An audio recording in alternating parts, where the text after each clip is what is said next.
Quem vai trazer a mensagem para nós hoje é o professor Revelino. O professor Revelino tem algumas semanas, não deu mês ainda não, né? Ou já deu mês? Então já tem um mês que foi nomeado na nossa associação como departamental de educação no nosso campo, educação, liberdade religiosa e mais algumas coisas por aí, né? Não é a primeira vez que ele está vindo aqui a São Lourenço. Ele já conhece bem São Lourenço, esteve aqui há 30 e poucos anos atrás, né? Então ele disse que conhece bem, né? Eu falei que não mudou muito de lá para cá, a praia continua bonita e igual, né? Cá entre nós, a praia de São Lourenço é a praia de São Lourenço, né? Então, depois ele vai ver lá como é que está bonito do mesmo jeito. O professor Revelino foi meu vizinho ali em Pelotas, moramos no mesmo prédio, tivemos a alegria de conviver com ele. Ele está acompanhado da professora Berenice, sua esposa. Para nós é uma grande alegria recebê-los. E, professor, que Deus possa abençoá-lo, que Deus possa usá-lo. Apenas dizendo aqui algumas coisas sobre o professor Revelino. Se eu inventar alguma coisa, ele corrige depois. Mas o professor Revelino tem trabalhado para a igreja já há muitos anos, juntamente com a professora Berenice. Eu sei que eles já trabalharam, a formação dele é educação física, né, e tem um punhado de pós-graduação aí, mas a formação original é educação física. E ele trabalhou juntamente com a professora Berenice alguns anos na Clínica Adventista de São Roque. Lá eles cuidaram do meu pai algumas vezes, que meu pai esteve internado lá. Depois migraram para a educação, onde o professor Revelino dirigiu algumas escolas. A última escola que dirigiu foi a Escola de Pelotas, e dirigiu, antes de vir para Pelotas, estava no Rio de Janeiro, e agora está ajudando a Igreja de Deus no departamento de educação. Que Deus possa usá-lo e abençoá-lo, professor.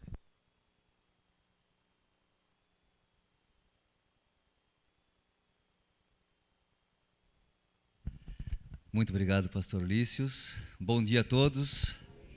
Um feliz sábado.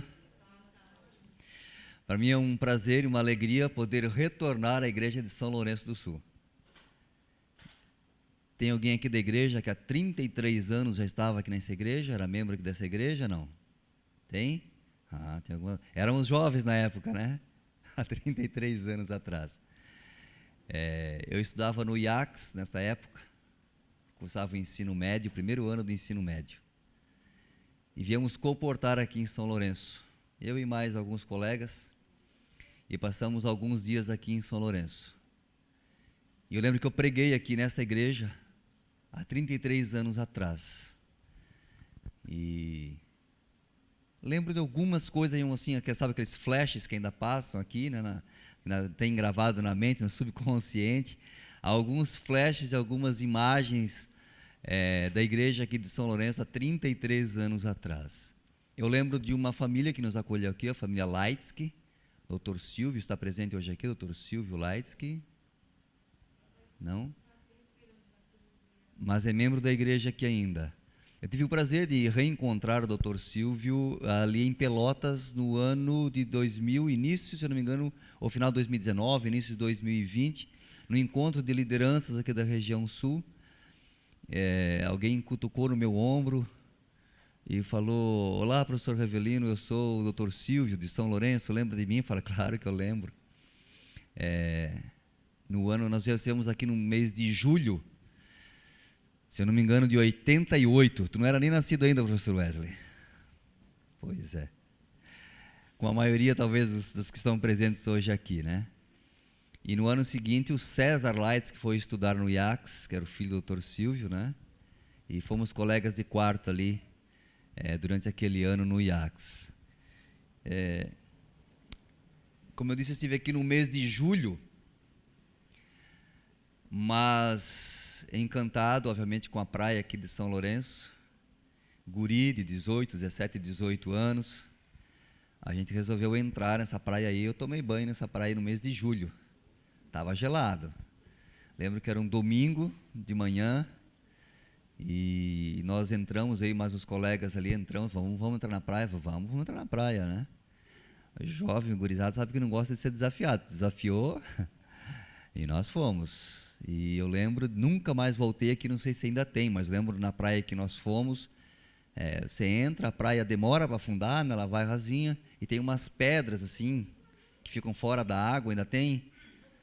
E nós entramos correndo e fomos correndo para cima dessa pedra para ficar no sol, porque a água que vocês sabem, a água de julho, né, gelada, creio que hoje ainda permanece do mesmo jeito que 33 anos atrás, e nós corremos para o sol para tentar aquecer um pouquinho, porque a água realmente estava muito gelada.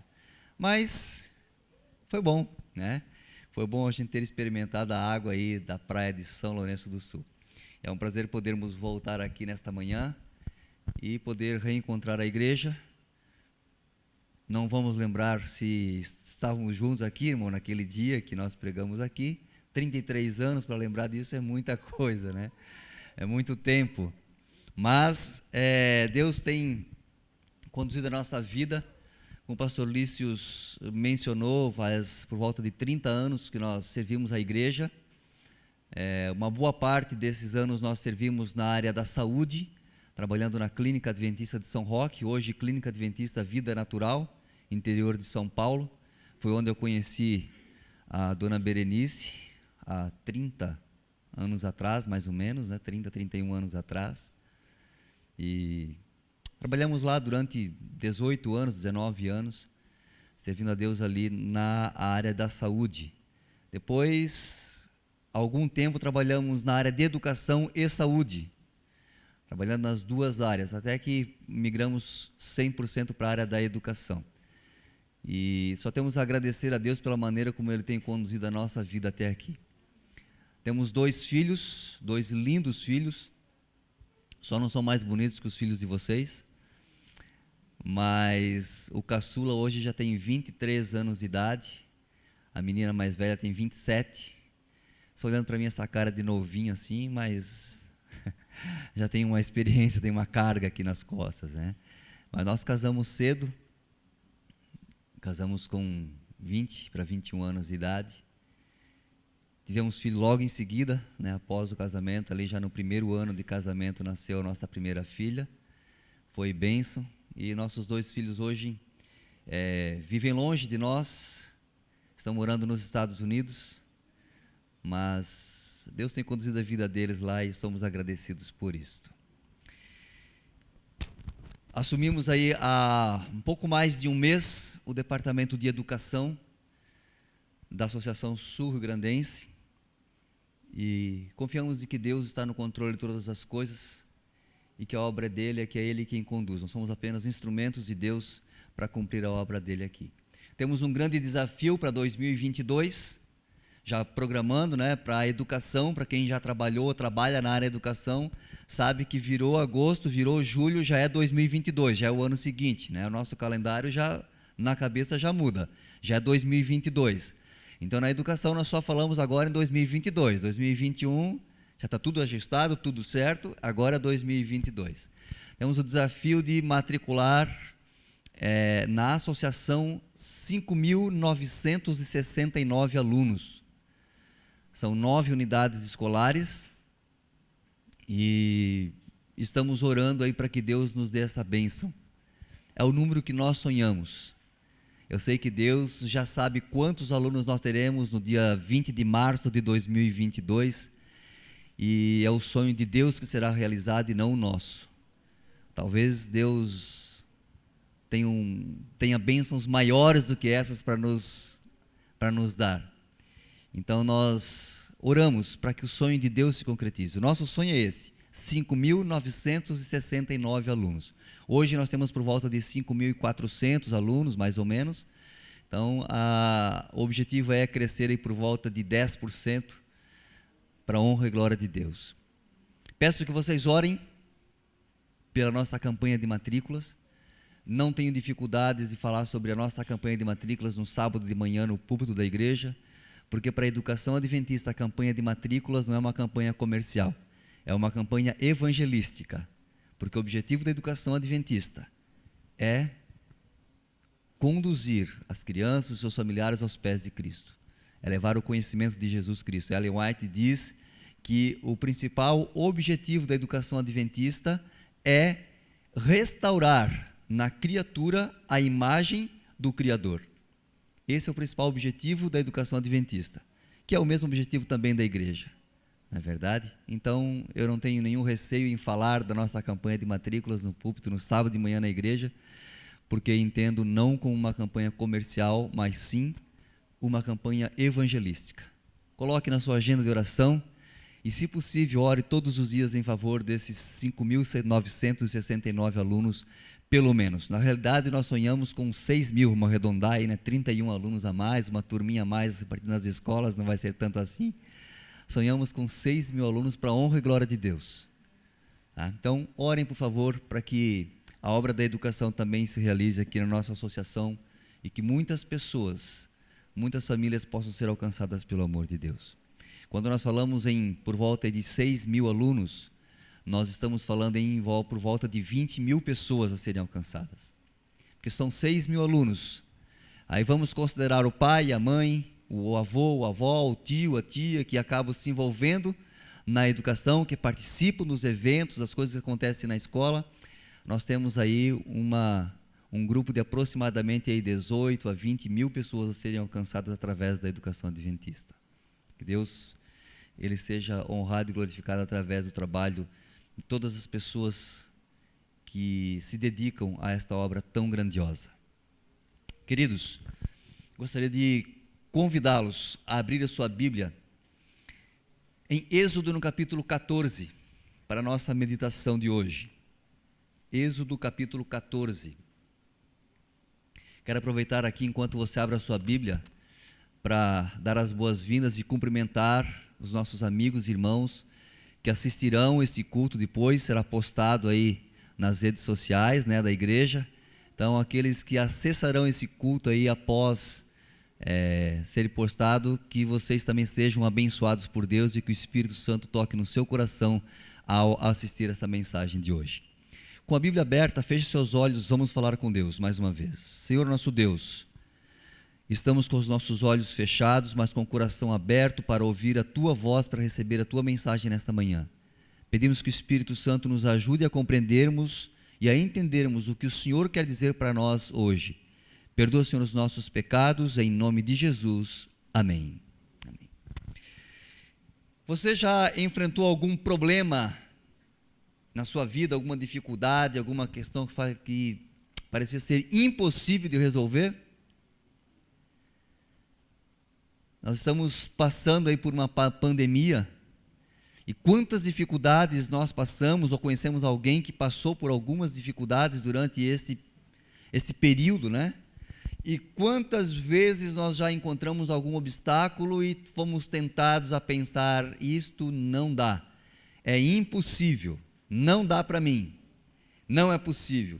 Talvez tenha alguém que esteja passando por uma situação parecida hoje. Talvez alguém que está aqui presente, nos ouvindo nesse momento, esteja passando por um momento como esse, agora, nesse momento, hoje. Talvez alguém que está nos assistindo, que estará nos assistindo nos próximos dias, estará passando também por uma situação assim, de grande dificuldade, onde parece que é impossível transpor esses obstáculos.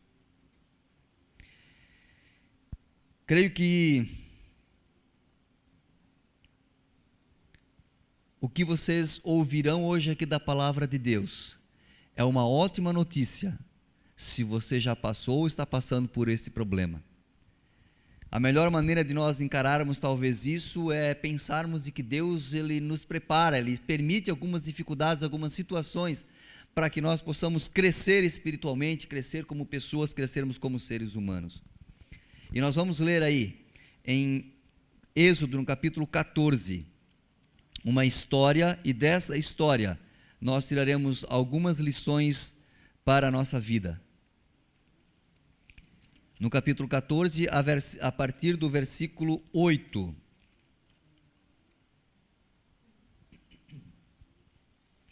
Lemos o seguinte: porque o Senhor endureceu o coração de Faraó, rei do Egito, para que perseguisse os filhos de Israel. Porém, os filhos de Israel saíram afoitamente. Perseguiram-nos os egípcios, todos os cavalos e carros de Faraó, e os seus cavalarianos, e o seu exército, e os alcançaram acampados junto ao mar, perto de Pi-Hairode, defronte de Baal-Zefon. E, chegando Faraó, os filhos de Israel levantaram os olhos, e eis que os egípcios vinham atrás deles, e temeram muito, ficaram com muito medo. Então, os filhos de Israel clamaram ao Senhor, disseram a Moisés: será por não haver sepulcros no Egito, que nos tiraste de lá para morarmos nesse deserto, para morrermos nesse deserto? Por que nos trataste assim, fazendo-nos sair do Egito? Não é isso que te dissemos no Egito: deixa-nos para que sirvamos os egípcios? Pois melhor nos fora servir os egípcios do que morrermos no deserto. Verso 13, Moisés, porém, respondeu ao povo: não temais, aquietai-vos e vede o livramento do Senhor que hoje vos fará, porque os egípcios que hoje vedes, nunca mais os tornareis a ver. O Senhor pelejará por vós, e vós vos calareis. Disse o Senhor a Moisés, verso 15: por que clamas a mim? Dize aos filhos de Israel que marchem. Dize aos filhos de Israel que marchem. Os filhos de Israel, o povo estava em pânico total, desespero, porque eles saíram apressadamente do Egito. Para nós retomarmos um pouquinho o contexto da história, Moisés chegou no Egito com a missão de libertar o povo da escravidão dos egípcios, e Deus endurecia o coração de Faraó a cada praga, porque Deus queria mostrar para o povo de Israel e para o povo egípcio quem era o verdadeiro Deus. E quando, após ter acontecido a última praga, a 10ª praga, os israelitas, eles foram expulsos do Egito, e eles saíram apressadamente, saíram correndo, não tiveram muita pressa de se preparar, de se ajustarem, de se preparar psicologicamente para isso. Eles saíram fugidos do Egito, foram expulsos do Egito. E agora, eles caíram em uma armadilha. Estavam em um local em que à frente estava o mar, do lado direito montanhas, do lado esquerdo montanhas, e atrás o exército egípcio. Não tinham para onde fugir, não tinha saída. Dá para vocês imaginarem a cena? E o desespero do povo de Israel? O desespero, ele era total. O povo estava literalmente perdido, sem saber o que fazer. Reclamaram com Moisés, reclamaram com Deus. Nem Moisés, nem o povo tinham para onde fugir, sem saída, sem solução o problema deles. Ali em Êxodo, lemos o capítulo 14, versos 9 e 10, ele descreve a angústia dos israelitas. Vamos ler novamente esses 2 versos que diz assim: perseguiram-nos os egípcios, todos os cavalos e carros de Faraó, e os seus cavalarianos, e o seu exército, e os alcançaram acampados junto ao mar, perto de Pi-Hairode, defronte de Baal-Zefon. E chegando Faraó, os filhos de Israel levantaram os olhos, e eis que os egípcios vinham atrás deles, e temeram muito. Então os filhos de Israel clamaram ao Senhor. Queridos irmãos, nessa história desesperadora, nós encontramos 5 coisas extraordinárias. E é baseado nesse texto, nessas 5 coisas que nós faremos a nossa meditação hoje. São 5 pontos básicos sobre o que fazer diante do impossível. Nos versos 13 a 15, nós encontramos aí a receita contra o desespero. Então, anote aí na sua Bíblia, se você quiser grifar, sublinhar os versos 13 a 15, pode fazer isso. E sempre que você estiver em desespero, estiver numa situação em que parece impossível, leia este verso. É a receita contra o desespero. Vamos ler novamente? não temais, aquietai-vos, e vede o livramento do Senhor que hoje vos fará, porque os egípcios que hoje vedes, nunca mais os tornareis a ver. O Senhor pelejará por vós, e vós vos calareis. Esta é a receita contra o desespero. E em seguida, Deus falou para Moisés: por que vocês estão reclamando comigo? Diga ao povo que marche. Diga ao povo que marche. Aqui está então a receita contra a ansiedade. E quais foram então as instruções dadas por Deus ao povo? A primeira ordem, nós vamos ver 5 ordens, que são 5 coisas para nós aprendermos nesta manhã. A primeira ordem dada por Deus: não temais, não tenham medo. Queridos, é fácil não ter medo em uma situação de desespero? Quando foi a primeira vez que está registrada na Bíblia que o ser humano sentiu medo? Foi após a queda, após o pecado de Adão e Eva. A Bíblia diz que Adão e Eva, eles temeram, ficaram com medo e se esconderam. Foi a resposta que eles deram para Deus quando Deus perguntou onde eles estavam. Vimos que estávamos nus e tivemos medo e nos escondemos. É a primeira vez que aparece o medo na Bíblia e foi após o pecado. Logo nós entendemos que o medo, ele é uma consequência do pecado. E é uma coisa nossa. Nós sentimos medo. Não é verdade?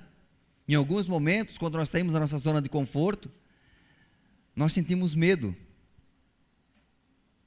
Mas, queridos, nós só podemos expulsar o medo quando nós apresentamos fé em Deus. Salmo 23, versículo 4 diz: ainda que eu ande pelo vale da sombra da morte, não temerei mal algum, porque tu estás comigo. O salmista diz aqui que não há motivo para sentirmos medo. Não há motivo para sentirmos medo. Ainda que eu ande pelo vale da sombra da morte, não terei medo. Por quê? Porque tu estás comigo. A fé em Deus, quando nós apresentamos a fé em Deus, o medo desaparece. Fé é um dom de Deus. Não é algo que brota do nosso coração automaticamente, não é. É um dom que Deus nos dá. E esse dom Deus dá a todos. E nós podemos desenvolver essa fé. E como que nós fazemos isso?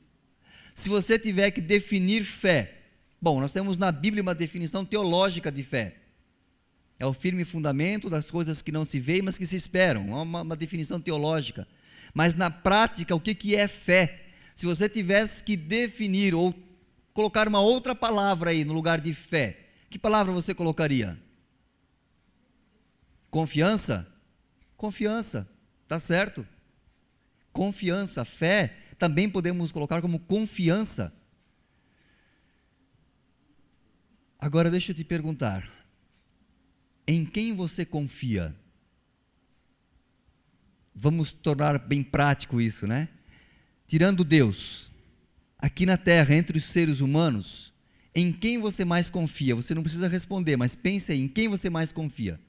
Eu tenho certeza, se eu perguntasse aqui para 3 ou 4 pessoas, eu sei qual seria a resposta. Meu esposo, minha esposa, meu pai, minha mãe. Por quê? Com exceção da minha esposa que está aqui, talvez ela falasse que confia mais em mim. Eu espero que sim. Mas ninguém de vocês falaram que confiam em mim. Mas eu sou o departamental de educação da Associação Sul-Rio-Grandense. Ninguém aqui confiaria no Bolsonaro, é o presidente do nosso país. Por que não? Por que você confia mais no seu filho, na sua filha, no seu pai, na sua mãe, no esposo, na esposa? Por quê? Pronto. Porque você conhece. Você confia em quem você conhece, com quem você convive diariamente. Certo? Se fé significa também a mesma coisa que confiar, isso quer dizer que para você ter fé em Deus, você precisa do quê? Se você não conhece Deus, como você vai confiar nele? E como que você conhece uma pessoa?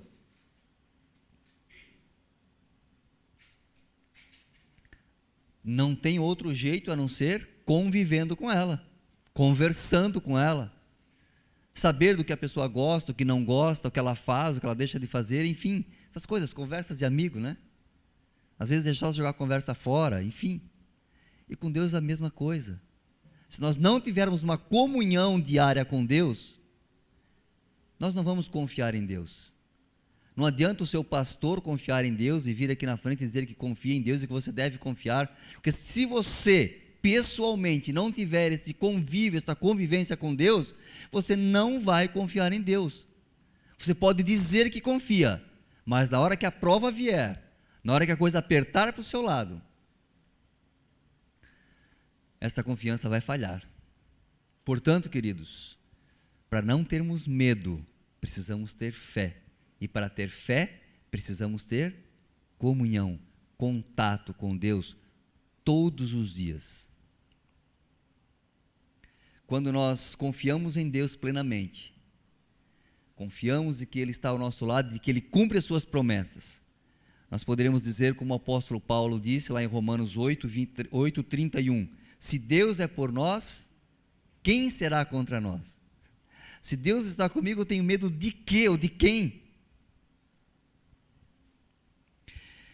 O medo é a nossa primeira reação diante do impossível. Diante de alguma dificuldade ou de algo que nos parece impossível, o medo é a primeira reação. No entanto, não existe razão para termos medo. O salmista declarou, o salmista Davi, o Senhor é a minha luz e a minha salvação. De quem terei medo? O Senhor é a fortaleza da minha vida. A quem temerei? Ainda que um exército se acampe contra mim, não se atemorizará o meu coração. E se estourar contra mim a guerra, ainda assim terei confiança. Será que esse verso é uma realidade na minha e na sua vida? A segunda ordem, aquietai-vos. O medo, ele nos deixa agitados, frenéticos. A nossa tendência é correr em todas as direções para escapar do perigo. Mas a ordem de Deus aqui para o povo de Israel foi: aquietai-vos, sem desespero. Em momentos de medo, nós nunca tomamos a decisão certa. Precisamos ter calma, aquietar o nosso coração, para que possamos refletir e tomar a decisão correta. Devemos permitir que Deus nos aquiete, até o ponto de estarmos certos da sua presença. Podemos ter a certeza, porque Ele prometeu sempre estar conosco. Quantos textos da Bíblia existem, quantas promessas, contendo a palavra, o termo não temas, não tenha medo. Não temas, porque eu estou contigo. Não temas, porque eu sou o teu Deus. Não temas, porque eu te seguro pela tua mão.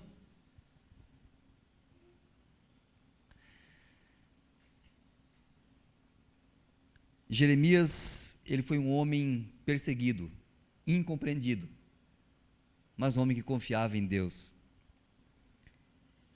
E ele disse certa vez com muita confiança: o Senhor está comigo como um poderoso guerreiro. Jeremias sentia a presença de Deus com ele. Para aqueles mais antigos vão se lembrar de um hino, um hinário adventista, está inclusive nesse hinário que temos hoje, que fala dessa questão. Ó mestre, o mar se revolta, as ondas nos dão pavor, mas a ordem de Deus qual que é? Aquietai-vos, aquietai-vos. Sossegai é a palavra que usa ali numa tradução, né? Sossegai. Está agitado por quê? Tranquiliza o coração. A terceira ordem, vede. Moisés ele deu a seguinte instrução: vede o livramento do Senhor. Então a ordem é vede. Apreciem, olhem. O que os israelitas estavam vendo até aquele momento? Apenas problemas. Só problemas. O mar, montanhas, o exército inimigo atrás, só problemas. Não conseguiam ver nada. Mas eles precisavam sossegar e ver o grande livramento que Deus faria por eles. Nós hoje, queridos, devemos olhar para a cruz do Calvário, olharmos para o túmulo vazio de Cristo, porque a cruz vazia, o túmulo vazio, elas são promessas de um Deus, de um Cristo que está vivo. E essas promessas, um dia elas nos levarão à Canaã celestial. Devemos não olhar para aquele que é a solução e não o problema. Quando Jesus esteve aqui na terra com os seus discípulos, certo dia ele foi para Jerusalém, e ao chegar ali ele se deparou com um coxo, junto ao tanque de Betesda, e ele teve compaixão daquele coxo. Existiam centenas de doentes ali naquele local, mas ele se dirigiu a uma única pessoa, um coxo, e começou a conversar com ele. E se lermos a história lá, se não me engano está em João no capítulo 5, nós vamos ver que este homem, ele estava com os olhos fixos na água, porque eles acreditavam que quando a água se mexesse, o primeiro que entrasse ali seria curado de qualquer doença que tivesse. Jesus estava ali conversando com ele, falando com ele, e ele não percebeu que do lado dele estava a solução de todos os seus problemas. Jesus falou com ele, curou, ele olhou para Jesus, levantou-se, pegou o seu leito, foi embora. E quando eu leio essa história, o que eu acho mais incrível é que Ellen White comenta que havia centenas de pessoas doentes ali. Aparentemente, ninguém percebeu que aquele homem havia sido curado. Por quê? Estavam todos olhando para um local onde eles buscavam a solução do seu problema, mas que não tinha solução nenhuma ali. A verdadeira solução passara por eles, estivera ali junto com eles, e eles não perceberam. Quando você enfrenta dificuldades, você fixa o seu olhar aonde ou em quê? No problema ou na verdadeira solução? Deus disse ao povo que ele faria um milagre. Ele já fizera muitos milagres enquanto eles estavam no Egito. Todas as pragas caíram sobre os egípcios, mas nenhuma delas atingiu uma casa sequer do povo israelita. Porém, o povo, como nós ainda hoje, esqueceu muito rápido de tudo aquilo que Deus havia feito por eles. Eles se esqueceram, e foi esse o grande problema deles. Pelo fato de eles terem se esquecido do que Deus havia feito por eles, eles temeram. Ellen White, ela diz em um texto que não há nada que nós devemos temer quanto ao futuro, a menos que nos esqueçamos da maneira como Deus nos conduziu até aqui. O esquecimento, esquecer, é um problema.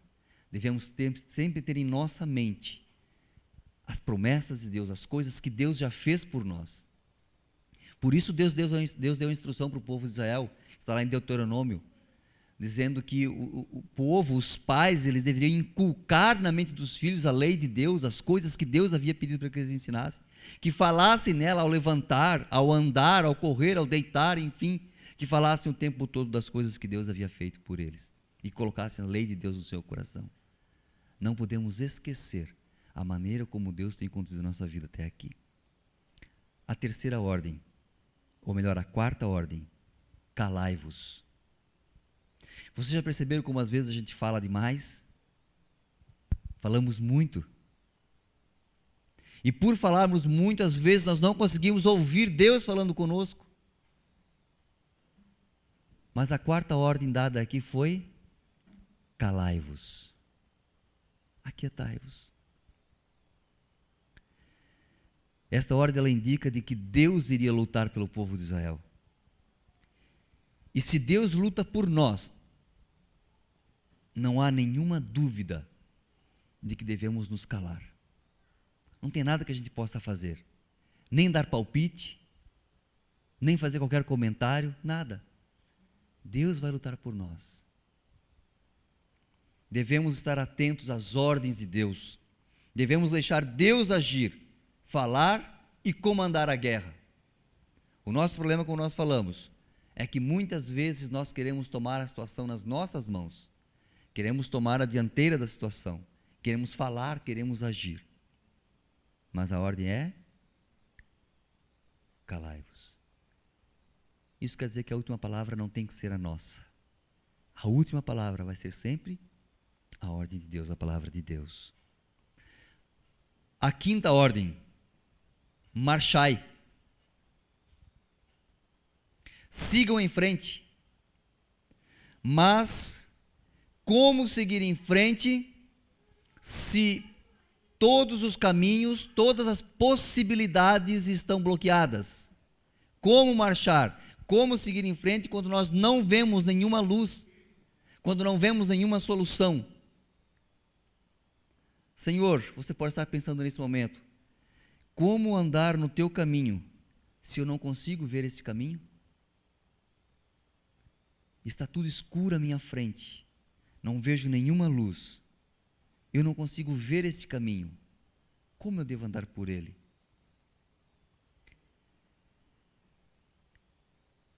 Se nós colocarmos os pés na água, o mar vai se abrir, as águas se abrirão. Se nós avançarmos com fé, olhando para o Deus do impossível, as águas se secarão diante de nós. Queridos, não podemos esquecer de que o nosso Deus é o Deus dos milagres, é o Deus dos impossíveis. E se Ele está te dizendo hoje: marche, obedeça. Obedeça que Ele fará o melhor por nós, por cada um de nós. Precisamos ser semelhantes a David Livingstone, um missionário que desbravou a África para Cristo.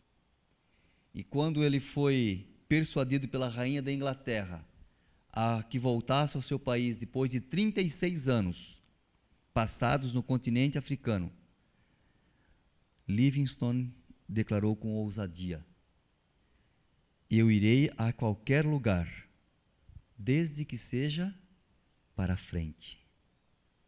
Seguir em frente, sempre em frente. Essa deve ser a nossa atitude, essa deve ser a nossa reação diante de tudo aquilo que Deus tem feito por nós. É fácil seguir esses 5 passos? Humanamente falando, não. Mas como já falamos, nós cremos em um Deus, que é o Deus dos impossíveis. Sabe, queridos, nós temos muitos desafios diante de nós. Ao estudarmos a palavra de Deus, as profecias, nós sabemos que ainda virão dias difíceis, coisas bem complicadas ainda acontecerão. E se nós não estivermos apegados a Cristo, se não tivermos a nossa fé completamente desenvolvida, a nossa confiança em Deus, o nosso relacionamento com Deus bem firme, se nós estivermos bem próximos de Jesus, nós não conseguiremos ultrapassar por essas dificuldades que ainda nos sobrevirão. Mas ao falarmos, ou ao pensarmos, ao estudarmos sobre essas coisas, também não precisamos ter medo, porque Deus prometeu que vai estar conosco em todos os momentos da nossa vida. E quando nós decidimos seguir a ordem de Cristo, quando nós decidimos andar com Cristo, a nossa vida se transforma. Pense no momento em que você tomou a decisão de servir a Deus, de confiar em Deus, de se relacionar com Ele. Você vai perceber que sua vida muda, que sua vida mudou. Pense quando você começou a estudar a Bíblia pela primeira vez, começou a descobrir as verdades da Bíblia, as coisas que Deus mostra através da sua palavra, as promessas que Deus faz através da sua palavra, como isso tem mudado a sua vida. O João descobriu isso recentemente e começou a estudar a Bíblia, e alguém o ajudou para que ele compreendesse as verdades e as promessas de Deus escritas na Bíblia para ele.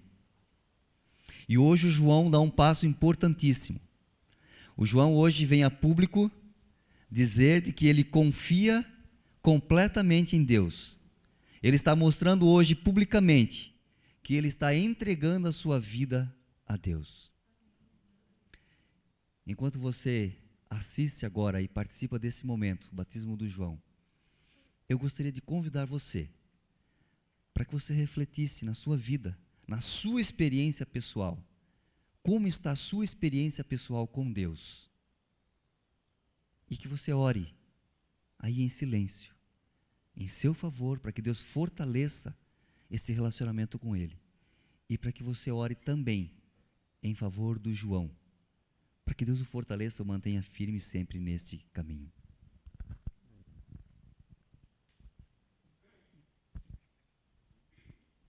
É uma grande alegria para nós, neste momento, podermos participar deste ponto de virada na vida do João. O João, ele conheceu a Igreja Adventista alguns anos atrás, através da TV Novo Tempo.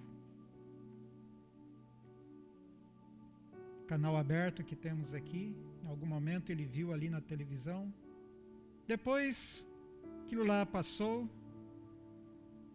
Em algum momento, mais tarde, ele encontrou Novo Tempo mais uma vez na internet, no YouTube, e foi assistindo,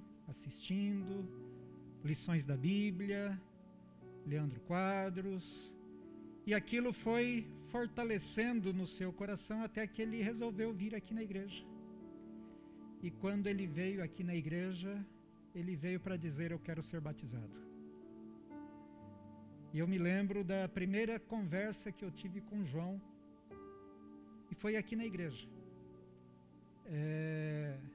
Nós mantivemos contato por WhatsApp, marcamos de nos encontrar aqui na igreja numa tarde, e eu confesso, João, que eu estava pensando que a gente ia ter que estudar um pouco mais, aprofundar um pouco mais, e eu fiz muitas perguntas para ele, e cada pergunta que eu fazia ele já sabia, e já conhecia, e no final eu fui obrigado a dizer: olha, não falta mais nada, falta apenas ser batizado.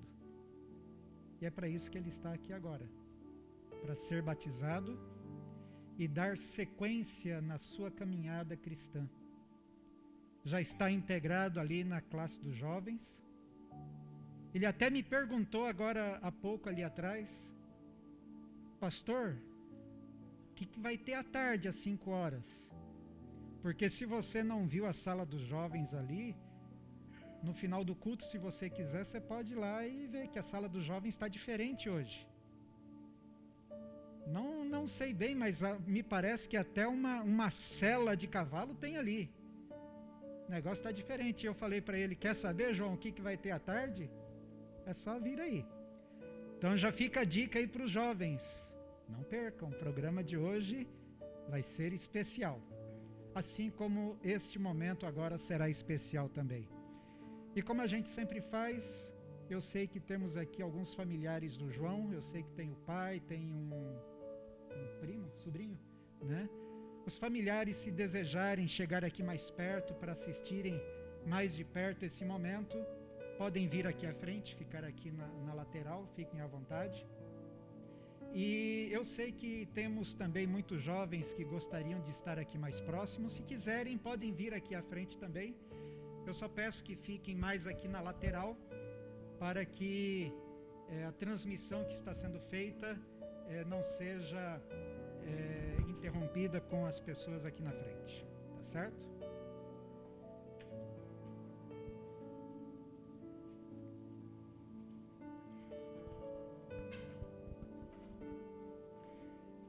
Meu prezado irmão em Cristo, João, expressaste publicamente o desejo de entregar o seu coração a Cristo, renegando o mundo, os seus prazeres vis. Expressaste a tua fé e o desejo de em breve viver eternamente com Cristo nas mansões celestiais. E como esta é a sua decisão, neste momento, como ministro do Evangelho, e atendendo à ordem do Mestre, eu te batizo em nome do Pai, do Filho e do Espírito Santo.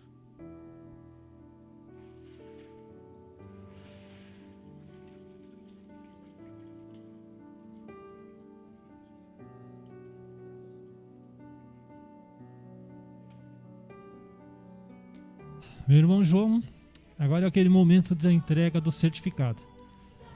Mas antes de entregar o certificado, te dizer algumas pequenas palavrinhas. E essas palavras valem também para o irmão Fabiano. O irmão Fabiano, há um mês atrás, também passou por esse mesmo processo aqui, entregou a sua vida a Cristo e a gente é muito feliz por isso.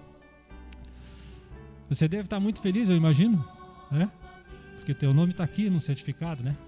O teu nome também vai constar no hall de membro da Igreja Adventista, lá na associação, né? Mas tu deve ficar muito mais feliz, e tu também, Fabiano, porque o nome de vocês está no livro do Cordeiro, no livro da vida do Cordeiro no céu. Esse é o maior momento de alegria que a gente tem. Teu nascimento é a partir de hoje no céu. Lá está escrito em letras de ouro. E que nunca se apague, que tu seja realmente uma ferramenta na mão de Deus. E aí eu te pergunto, aqui tem uma Bíblia, tem um certificado, alguns outros itens. E segundo me falaram no ponto aqui, pastor, ele vai ganhar uma lição da escola sabatina, da associação, é isso? A assinatura. Viu? Então, você vai ganhar a assinatura para o ano que vem para poder estudar junto com os jovens. Vai virar tempo para ti. Eu pergunto para ti, você gostaria de receber das mãos de quem, especialmente, esse certificado? Tem alguém especial que você gostaria que lhe entregasse esse momento?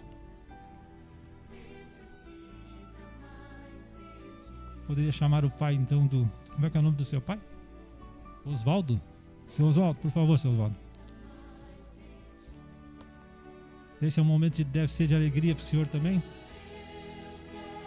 E a gente fica muito feliz, seu Oswaldo, pelo seu filho, tá? A gente está muito feliz por ele estar fazendo parte da igreja. Não só da igreja, mas o maior passo é o batismo em Cristo Jesus, certo? E a gente faz um apelo aqui àqueles que ainda não se batizaram. Meu amigo Cássio, esse tanque está te chamando, meu irmão. Que você tome essa decisão. Se ouvirdes a voz de Deus, não endureçais o vosso coração. Hoje é o momento de aceitar. E qualquer um outro, né? Se tiver algum membro aqui que tiver interesse, a gente faz um apelo que faça esse voto com Deus. Passe por esse processo. Então, senhor, por favor, entregue para o seu filho, então, o certificado de batismo dele. Vamos fazer uma fotinha.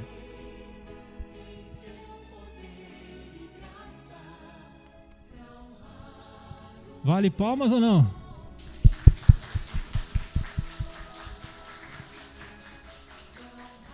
Bem-vindo, irmão João. A gente agradece então a presença de todos. Vamos fazer uma pequena oração para encerrar, então. Podemos nos colocar de pé?